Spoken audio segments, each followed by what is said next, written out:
Oh, ikaw pala. Oo, nagpapahinga ako kasi napagod ako. Iligtas ko lang naman ang buong planeta, ano? Oo, tama yun. Buong planeta at lahat ng meron dun. Kasama ka dun. Nagsimula ang kwento sa outer space. Ay, hindi pala. Basta. Marami silang sikat na fast food restaurant. Nakakalat yun sa buong galaxy. Kahit saang asteroid ka magpunta, meron dun. Welcome sa Nopian Nuclear Chicken. Pwede ko nang kunin ang order mo. Bigyan mo nga ako ng Jupiter Space Pack. Chicken wing yamin mong extra crunchy. Jupiter Space Pack extra crunchy. Oo nga pala, pagdagdag ng coleslaw. Dagdagan ng coleslaw. Salamat!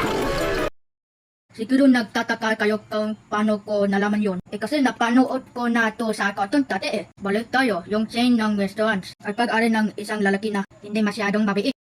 Anong sinasabi mo? Bakit hindi na ako makakapagbukas ng ibang pang branch ng restaurant ko? Walang pwedeng magsabi sa akin anong tapat kong gawin. Pero Commander Harlin, nauubusan na tayo ng mga chicken. Hindi pwede yun. Ako ang bahala. Sumangat ka sa akin. Saan tayo pupunta? Paisip ko na ang problema niya. Kaya gumawa na ako ng sikretong research outpost sa Earth. Hindi na nagsayang ng oras. Pumunta na sila sa Earth. Samantala, may mapapansin kayong mga nilalang na naghahanap ng makakainan. Papasok lang tayo para kumain ng konti. Alam mo ba yung konting kain, Garfield? Alam mo ba kung ano ang tinatanong mo sa akin, John?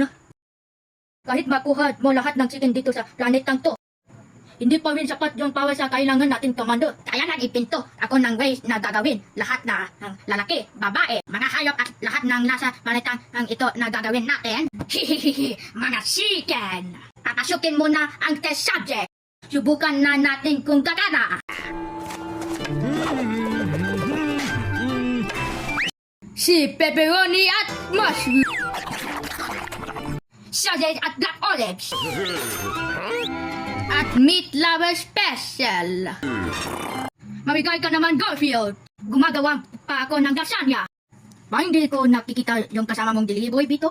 Inutusan ko siya para mag-deliver ng pizza. Yan siya, tapat lang. Pabalik agad yon. Hindi na siya makakabalik kasi yung delivery boy magiging delivered chicken na.